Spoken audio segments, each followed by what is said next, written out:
Welcome to the Blog Jakarta conference once again. I welcome everyone now to a very interesting panel discussion, which is our first panel discussion of the day. And we have very senior experts from the Indonesian government. I would like to, first of all, welcome Mr. Muhammad Neil Al Himam. He is the for Applications and Governance of Digital Economy at the Ministry of Tourism and Creative Economy. I would also like to welcome Mr. Dharmayuga Harmansya. He is the head of the Center for Domestic Trade Studies, Trade Research and Development Agency at the Ministry of Trade, Indonesia. Then I would like to warmly invite Colonel Dr. Arvind Sumari. He is the Senior Officer for Communications and Electronics at the Indonesian Air Force Defense, and he's also a faculty at the University of Politik Negara Malang. So, ladies and gentlemen, I give you your first panel discussion. All three our senior government officers are highly qualified on the matters of crypto economy and in the applications of blockchain in Indonesia. Thank you very much, gentlemen, for participating in this panel today. I really give you a warm welcome here. So take the stage now. Here to you. Hello, good evening. Okay. Hello, good evening, everyone. I'm Yuliana Olivia from Indonesia. Right now, I'm as a moderator for this session. As we know, blockchain technology and cryptocurrency in Indonesia is not a new thing in Indonesia, especially in the startup environment. Blockchain technology, which have a goal of efficiency, transparency, and convenience in line with the government programs in Industrial Revolutionary Era 4.0 or digital industry. Blockchain technology has become a new business model that evolved in the recent years. The blockchain network system has been adopted by large companies in Indonesia, while cryptocurrency is increasingly in demand by the people of Indonesia. This is the after government provides support in the form issuing regulation, where this deserves our appreciation. For the future information, I'm with 300 speakers who will deliver more information regarding the current state of blockchain and cryptocurrency in Indonesia. Please welcome Insinyur Dharmayuga Hermansyah, Head of the Center for Domestic Trade Studies, Trade Research and Development Agency, Ministry of Trade. Mr. Colonel Dr. Insinyur Arvind Sumari, Senior Officer Communication and Electronic IDAF Defense, Universitas Polynema, and Mr. Muhammad Neil Al Himam, Director for Application and Governance of Digital Economy, Ministry of Tourism and Creative Economy. Okay, for the first one, please welcome Mr. Insinyur Dharmayuga Hermansyah. Hello, good afternoon. Thank you, Olivia, everybody. I'm very happy to able to join and share in this today video conference. And this is my second time to join and provide a perspective of crypto asset trading regulation in Indonesia. On this occasion, I will review the crypto trade development in Indonesia, how and when it can be traded. May I share my presentation?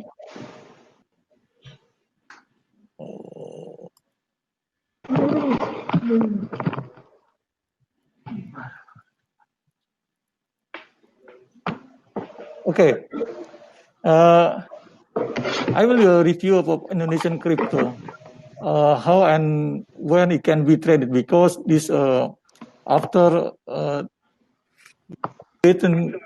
crypto asset in Indonesia, the traded crypto in exchange is still progress. So from zero to detail our regulation, at the time there is no regulation to adopt and to release the crypto as a currency, either as a commodity, can be traded in our exchange.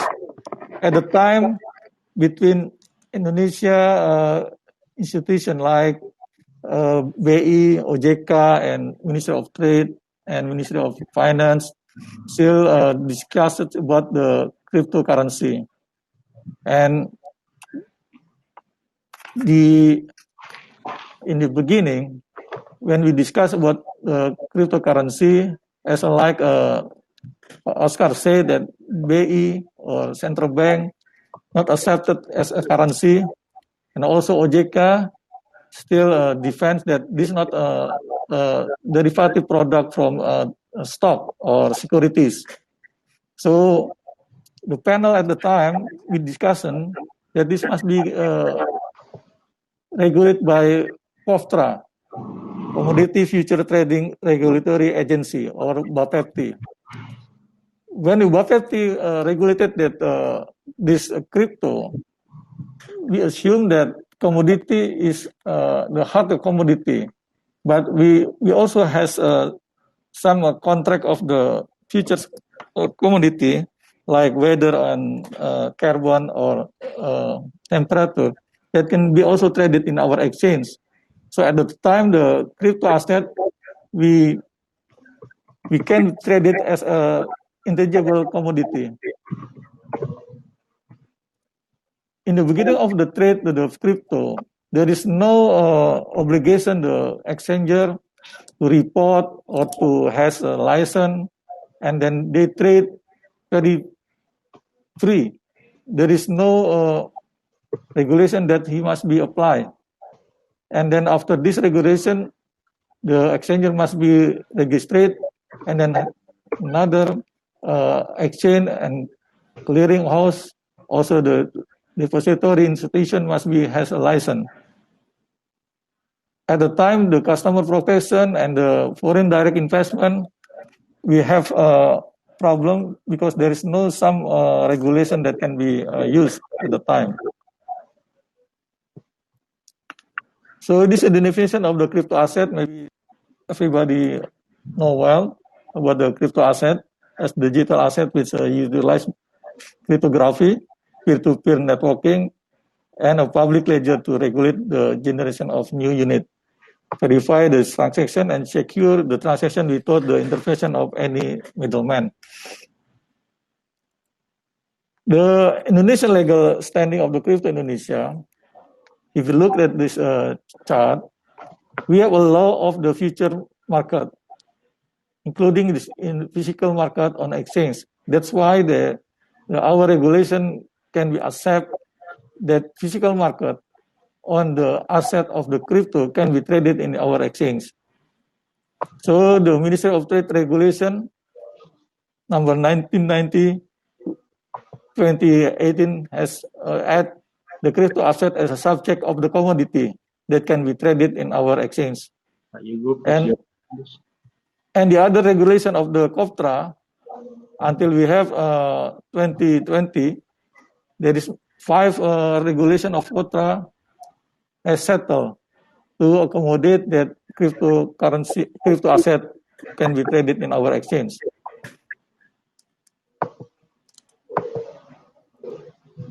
This is the number of the exchanger that has applied to have a registration.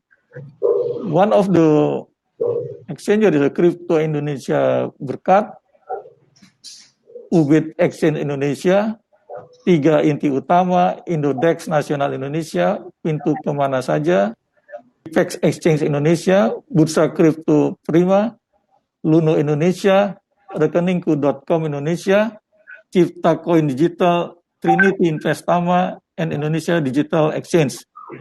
This 12 company that has registered in our regulation in COFTRA. So until now, this company still has existing trading. There is no exchange, there is no clearing, and there is no depository that must be submit one report to the government. So they has obligation to this 12 company everyone to get a report to COFTRA.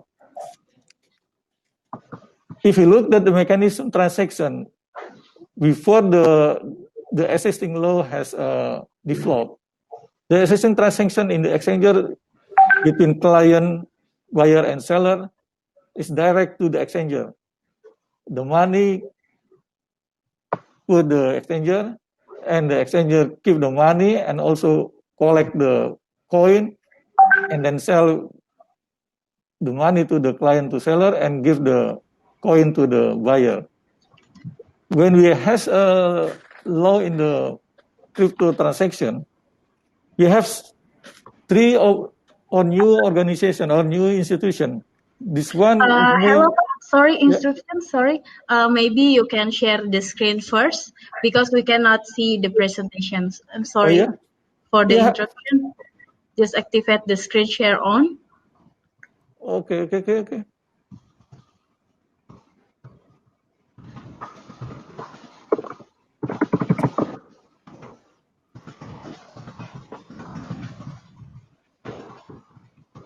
Just click the symbol of screen under.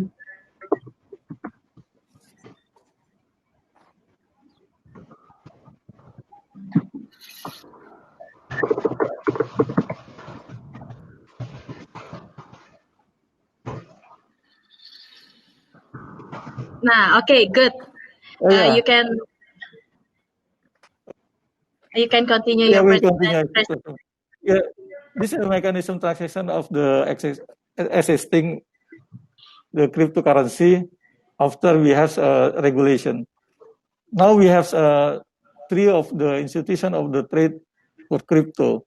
The new one is the exchange, clearinghouse, and depository. Before they use the exchanger at this existing law, the exchanger must has some report and a member of the exchange and put the money to the clearinghouse and even to the depository as an asset of coin or crypto.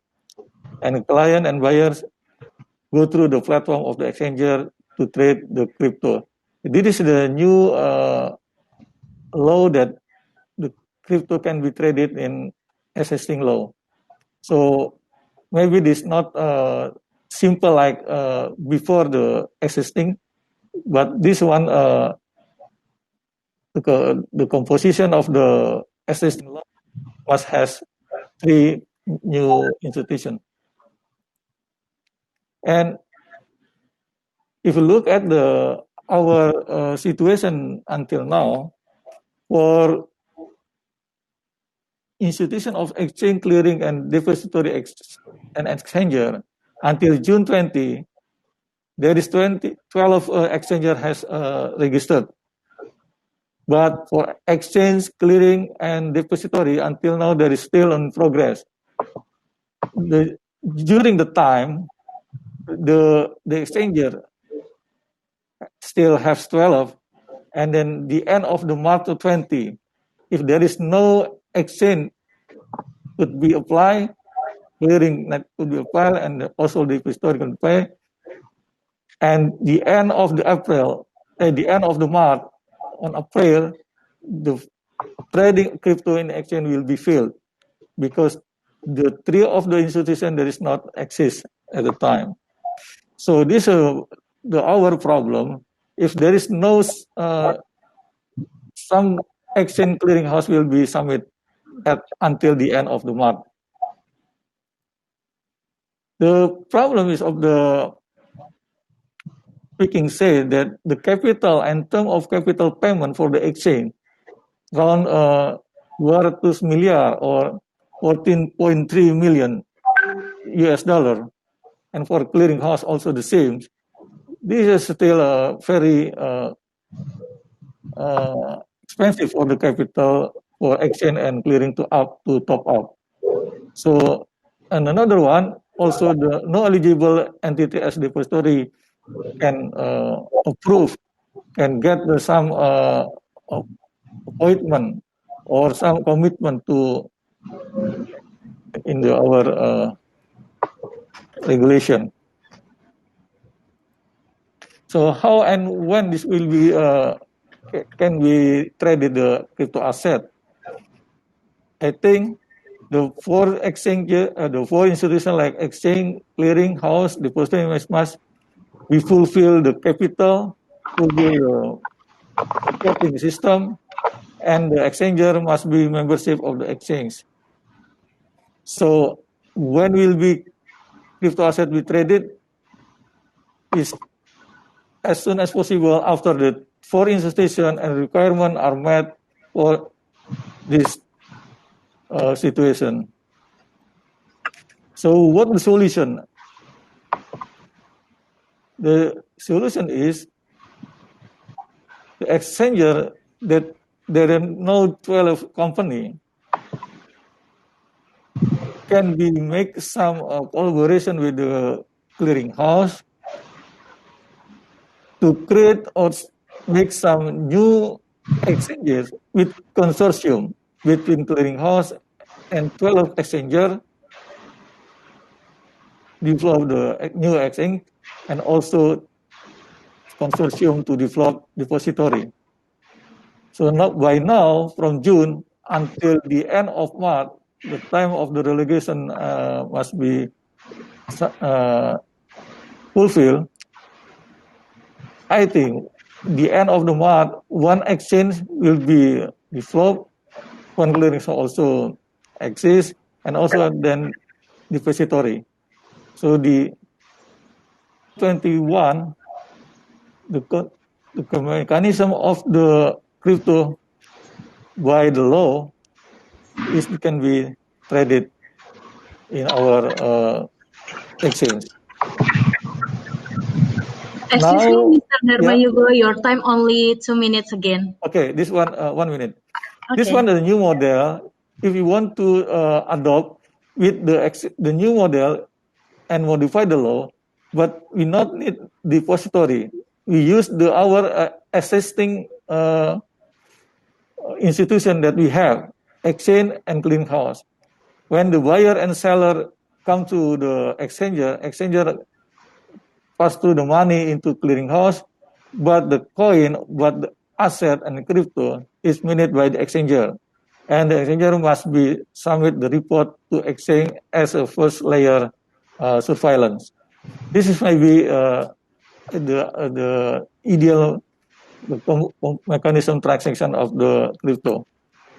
And if this can be new model, I think until March 2021, we can settle the exchange and clearinghouse, the exchanger with the new model, and develop until December 21, and will running credit in January 22. This is our concept that we have more simple and more applicable if we want to have a new model to the trade the crypto asset in Indonesia. Thank you. Okay. Thank you, Mr. Insinyur Dharma Yugo Hermansyah, for the information. For next, currently the world is facing a pandemic. Every day, the number of COVID-19 patients continues to grow. How government regulation related to patient data protection using blockchain technology and the adoption of this technology in the medical world in Indonesia. For this one, please welcome Mr. Colonel Dr. Insinyur Arwin Sumari. Okay. Thank you, Mr. Julian Olivia, for your introduction. Let me share my screen. Okay. Hang on. All right, let me share. Right. Firstly, I would like to thank you to my colleague, Mr. Sarfraz Patel, for inviting me to join this conference. Also to Mr. Dharma Yugo and my colleague, Mr. Nel Himam, and also our audience for this conference. Good afternoon. Yes, we are going to afternoon, and then everybody have a healthy and safely in this pandemic situation. So, in this session, I would like to share my view on the blockchain application to healthcare sector. Why this is important? Because now we are having a COVID-19 pandemic, not only in Indonesia but all over the world. My name is Arwin, you can see here, and I'm a Indonesian Air Force military. My focus in artificial intelligence as well as in the blockchain. I will not be taking so much time of yours, so I will pass through. This is my team, our blockchain team member. I got one PhD is focusing in IoT blockchain, and two masters focusing in blockchain standard, and another one for blockchain security. Now, this is the outline of my thoughts today. We'll be talking about the tourist issue and challenge regarding the COVID-19 pandemic, and how blockchain application or the blockchain prospect for protecting the healthcare data. Because now many countries, they are doing research by using the healthcare data from patients, especially who got the COVID-19, and they use the patient data for research and how the blockchain can protect when this data are transferred among users. I mean, users in this case is among the researchers institution. This is the issue regarding the healthcare data, or something we call electronic medical record or electronic healthcare record. It's kind of like the first one is about confidentiality. We know that the healthcare record or healthcare data can only be looked at or can be viewed by authorized people, such as the patient, him or herself, and then the officer who take care of the medical record, and the doctor who takes care of the patient. Then if the data within the record is leakage, if the patient is something that's not good for him or his family, such as COVID-19, they maybe can feel humiliated by his environment. Just like we can see in the news that there are so many families that they don't like if their families are treated like a COVID-19 patient. If they die and then they are brought to the graveyard, they don't want that their family to be treated like a COVID-19 patient, because it can humiliate them. And then another one is the leakage on the healthcare data can be used for abuse. So such as we can maybe if there's a bad guy using data for someone else health record, they can use the data for insurance. I mean, for taking something like insurance for the benefit. And then also the healthcare data can be used for fraud or deception. So somebody may impersonate somebody else for fraud and deception things. And then the last one is about ransom. So if the healthcare data is important, this is not secure properly, it can be hacked by somebody else that they want to use that data, and then they will ask for ransom for the healthcare institution who record that data. Of course, that's for money. And then next we are talking about the challenges. Challenges regarding the healthcare data or healthcare record is about medical ethics, because before we are using the data from the healthcare record, we need medical ethic from the according doctor as the permission to use data for research or for transferring the data to other institution. And then if the break the rule, there will be a legal sanction for anyone who break that rule. At now, regarding the blockchain for securing the healthcare data, the government still has not yet the regulation on it, and as well as the standard. Because even though the blockchain is already in Indonesia a couple years ago, maybe about 2016 or 17, but it is still not legal as currency, and as well as not used as like you do in the something like exchange. So, but it's still regarded as a commodity under Ministry of Trade. This is the challenges regarding the use of the blockchain for healthcare application. Now we propose some solution regarding how to protect the healthcare data or the healthcare record. We call as the blockchain healthcare record. So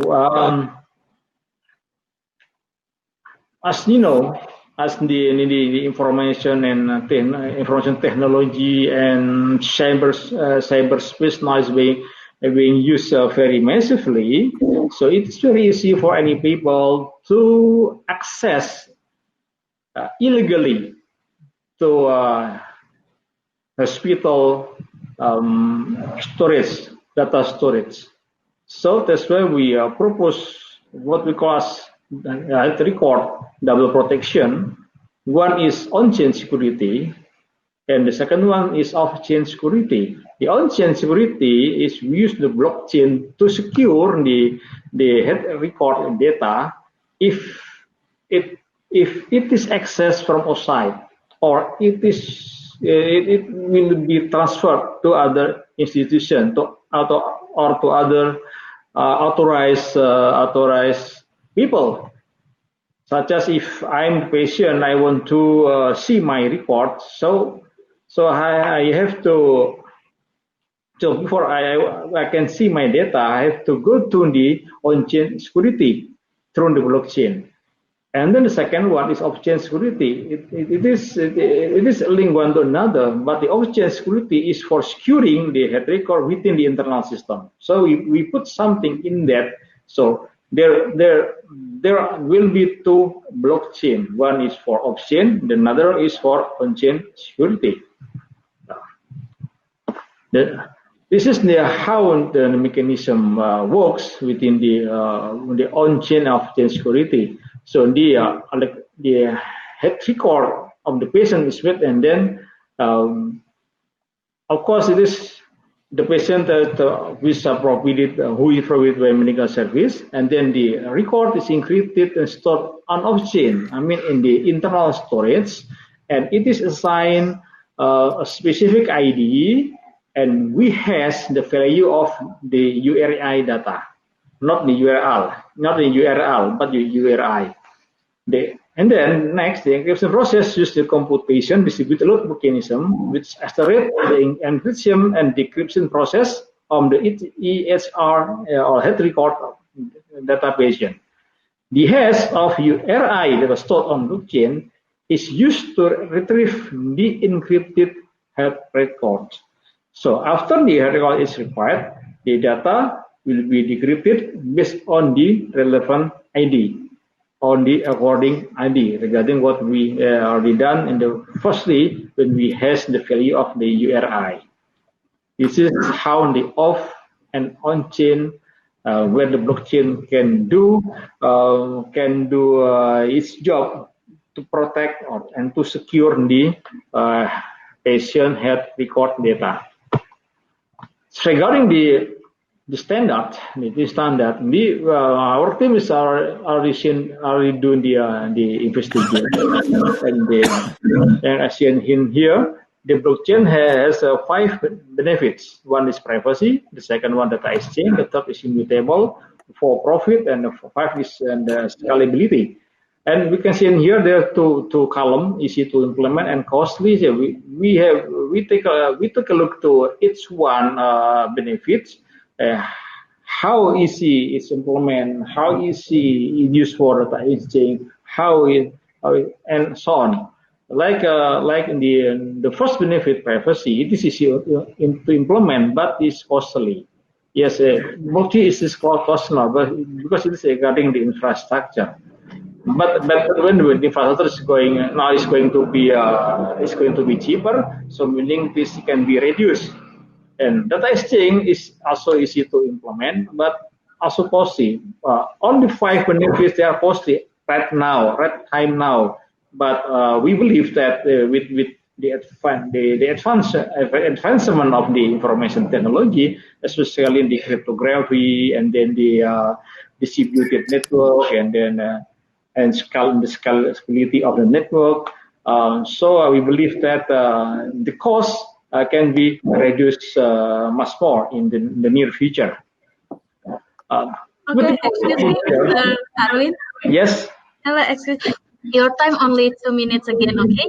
Okay, this is the last slide. No problem with that. Thank you. So putting all together, as you can see in this schematic, like if the patient send the data, they want to consult to the doctor in the hospital on the community service near to him, so you can send the data through the IoT and they send it to the delivered, and then what the medical diagnostic, what they prescribe for him can be stored securely on the on-chain and off-chain storage. So the blockchain is used to secure health record data, whether it is in the cloud or external physical storage or in the internal storage. I think that's all that I shared to all of you, and hope this will be beneficial for all of you, and we can discuss after this session. And thank you very much, and have a good day. Thank you. I'm back to you, Ms. Juliana. Okay, thank you very much, Mr. Colonel Dr. Insinyur Arwin Sumari. So for next, as we know, Indonesia has currently focused on developing the creative economy. What is the role government in the development of technology blockchain, especially in the creative economy sector? For this one, we have Mr. Muhammad Nail El-Himam. Please welcome. Thank you, Bu Juliana.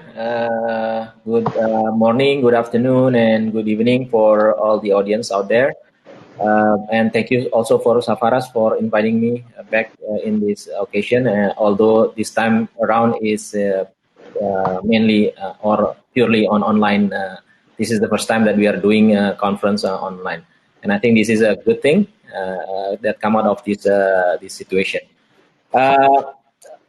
Let me share my screen. Let me start and sharing my screen. I will talk about the blockchain Indonesia as a mean toward internet of values. What I mean by internet of values is anything that goes to internet, digital, I believe has to have can have values. As you know, this is already mentioned by Oscar this morning. We need to take a look at the number, especially the number of our total population, as well as the internet users. Indonesia has 272 million, depending on whether we look into whether digital economies as a country. We are number 4 or number 5. Okay. If you take into account Facebook as a digital economy as a country, then we are number 5. But if we don't, then we are number 4. As well as internet user, we have 175 million. The reason why I put this numbers, statistics, is to remind all of us, especially Indonesian, that we are actually a big market. We are actually a big users of any kind of technology that come or that come out or technology that are used in Indonesia. As Juliana has mentioned, I'm from the Ministry of Tourism and Creative Economy. Used to be BECRAF, Creative Economy Agency, but now merged into one with the Ministry of Tourism. And we have 17 subsectors that we are dealing with. from application, game architecture, interior design, product design, film, photography, up to fine arts and radio and television. Everything either goes digital or use digital technology for some kind of in their value creation, from the creation, production, up to the distribution and consumption. For example, application, of course, all those value creation are done in digital way. But for some of them, such as fine art or performance art, for example, they use some kind of digital platforms or tools in one of their value chains. One of their value chains. Use cases, you all probably already know this, of blockchain, from financial services, proof of ownership, credential records, smart contract, tokenization, intellectual property, up to supply chains. However, in Indonesia right now, blockchain is more probably more known for in the financial service sector, including exchange as for digital assets and so on. But I believe that a lot of these use cases, we need all some of these use cases to address problems that we are having. For example, we have 275 million, probably around 40 million of students, for example, and they need.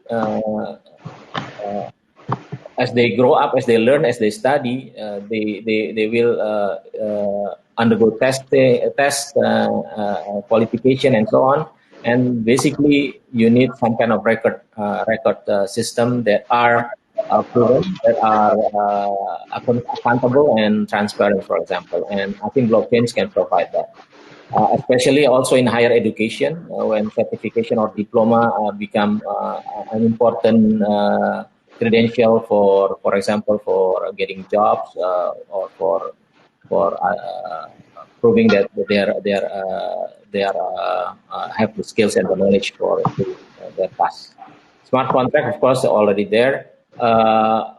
What our sectors, for the creative economy sectors, what we are really interested in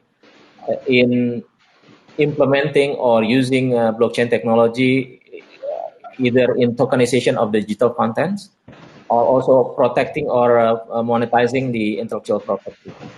So this the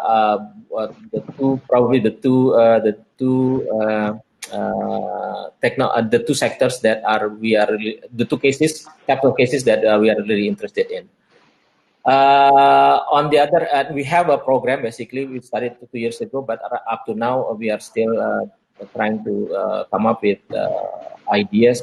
Actually, the idea is there, that we are trying to review whether it's going to work or not in Venezuela.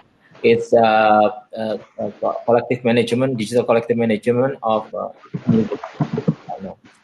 On the other one is close to our sectors is the supply chains. In terms of one of the subsector that we are dealing with is culinary. And a couple of years ago, we but we have programs, for example, in coffee, in coffee, and as you know, Indonesian coffee beans is one of the most famous. And in 2016, I think we have ratified the geographic indication into our law, and I think blockchain can provide a solution for tracing, like tracing the supply chains of the coffee, where it is, because now we have Kopi Toraja, Kopi Rayo, and so on, and we with the blockchain, I think we believe we can trace or we can make sure that the origin of the coffee bean is accredited. This is the landscape. I borrowed this from the Asosiasi Blockchain Indonesia. What we have now, the government, for example, a lot of the government institution or agency already have already involved in this landscape. for example, like Kominfo, Bank Indonesia, and Bapepti, like Pak Yudo, OJK as well. As well as some of the project and solution, a lot of players nowadays in Indonesia blockchain landscape, and also provider of the technology, consulting, and other platform as well are there in Indonesia.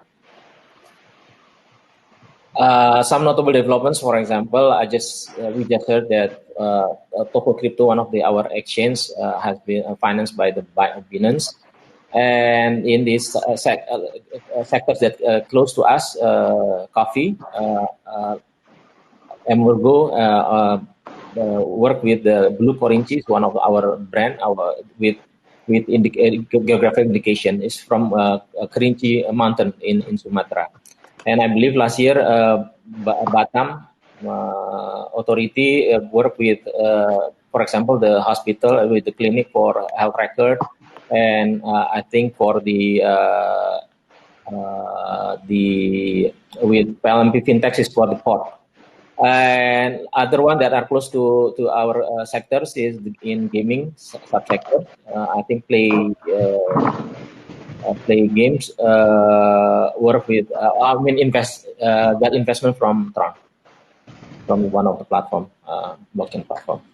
Now our role, our biggest role, actually, we are trying to build the ecosystem itself. So I believe that in order for the blockchain technology, the implementation, as well as the blockchain as industry, as well as tools for other subsectors to use, we need to have all this completed, and as well as to develop and to be completed, as well as provided and completed from talent, product, funding, technology infrastructure, policy and regulation from the regulator and the policymakers, as well as, of course, some of those already there, but not still in early development. But I believe that this is, if you want to have values for anything, internet economy, digital economy, to have values, then I think blockchain is the pillar, one of the pillars that we must have, and we must have, and we must provide for the digital economy to prosper. Thank you, Juliana. Let me get back to you. Okay, thank you very much, Mr. Muhammad Nel El Himam. Okay, thanks for all information. So right now we have 3 questions. Maybe we will read the first 2 questions. This one we have question from, we have question from Ogi in Javaland. Maybe you can answer in bahasa this question, maybe for Mr. Insinyur Dharma Yugo Hermansyah. I will read the question first. Apa yang akan pemerintah lakukan melalui kementerian terkait terhadap exchange yang belum secara resmi terdaftar di Bapepti, masih tetap melakukan kegiatan perdagangan, bahkan tetap melakukan promosi? Thank you. Ya, dari pengaturan yang sudah ada, setiap exchanger yang sudah mendaftar itu adalah yang legal, artinya yang sudah memiliki kapasitas untuk dilanjutkan memperoleh persetujuan. Namun bagi mereka yang belum mendaftar dan masih melakukan transaksi, di dalam peraturan itu memang dikategorikan ilegal. Nah, memang saya sendiri paham betul bahwa kondisi ini sebenarnya dalam kondisi yang sangat sulit bagi teman-teman di luar yang sudah mendaftar untuk melakukan kegiatan transaksinya. Oleh karena itu, mungkin dari saya sebagai usulan adalah mencoba dari teman-teman yang kemarin telat mendaftar atau mungkin karena belum mengetahui peraturan batas waktu pendaftarannya harus dilakukan per 29 Mei kemarin, coba datang konsultasi ke Bapepti, solusi terbaik apakah bisa diperpanjang jangka waktu pendaftaran. Itu yang pertama. Artinya ada itikat baik dari pelaku agar bisnisnya, industrinya ini tetap berjalan, karena memang selama ini kalau dilihat dari peraturan itu memang mereka dianggapnya ilegal. Oleh karena itu saran saya, lakukan konsultasi ke Bapepti paling tidak untuk meminta waktu perpanjangan pendaftaran. Setelah itu disesuaikan dengan apa yang nanti Bapepti bisa selesaikan seperti itu. Okay. Yeah. Thank you, Mr. Insinyur Dharma Yuga Hermansyah. Maybe for next question, we have question from Mega Septiandara. Maybe Pak Sarfraz can invite Mega to ask for us. Hi, I'm not able to invite Mega on the floor right now. That's, I think, probably offline or something. But I can read out the question of Mega.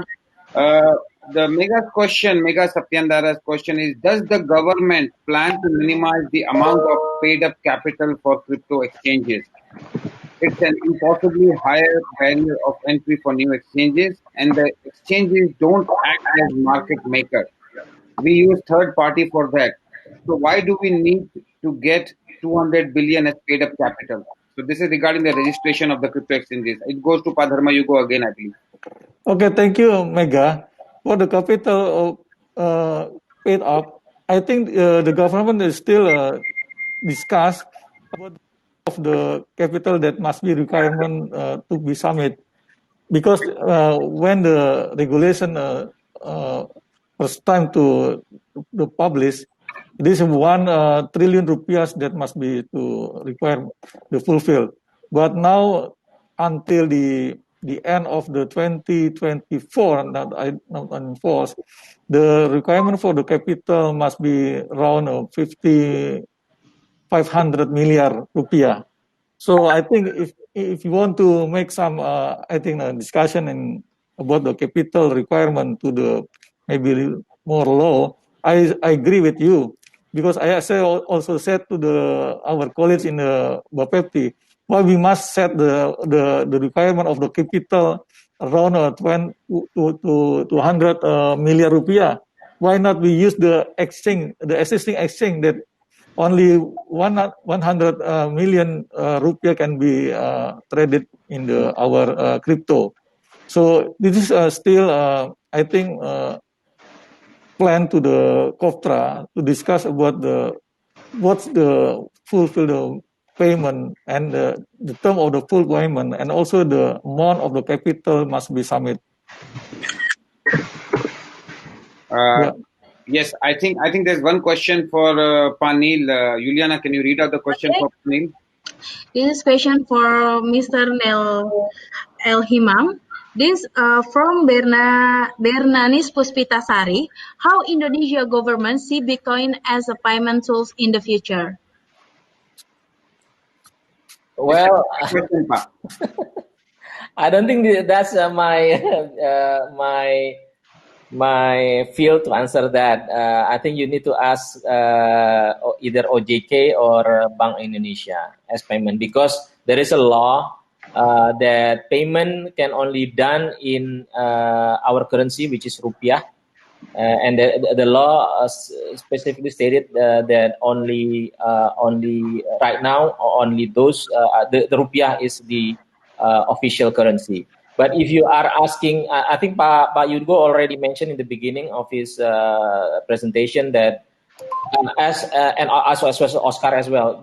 Right now we are trading this cryptocurrency or blockchain-based cryptocurrency as a commodity that can be traded like gold, for example. Right now can be traded something like that. So I don't believe, and I mean that's because the law. Then the law need to be to be determined by our legislative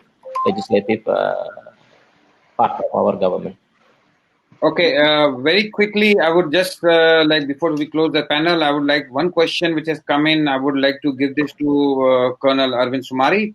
The question is by Yoki Andriavan Ramadan. He's asking how the government will be supporting IoT blockchain with regulation. Okay, the government has a standard for IoT. It is regulated by the Agency for National Standard. But for blockchain, up to now, we haven't had of that. So I think from my colleagues from the ministries like Mr. Dharma Yugo and Mr. Nel Himam, I think I hope that they have a power to deliver these messages to the government. I mean, they are also from the government to create the regulation for that. Because without standard, we can apply the blockchain for any sector in Indonesia. I agree. The government will have to take the decision on that. But you are in the process of implementing an integration blockchain into different sectors in Indonesia, probably handling one sector right now. But do you think it would be a good step for the government to have some regulation of IoT on blockchain? Yes, I believe that the governments pay attention for this kind of technology, but we need something more powerful to make the government believe that blockchain is will give very many advantages to this country. Okay, Pak.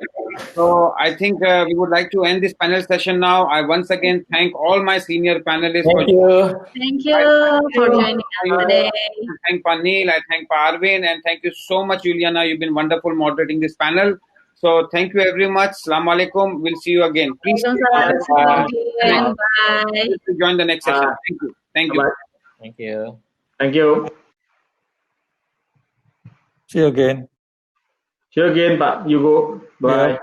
Pak Arvin. Yeah.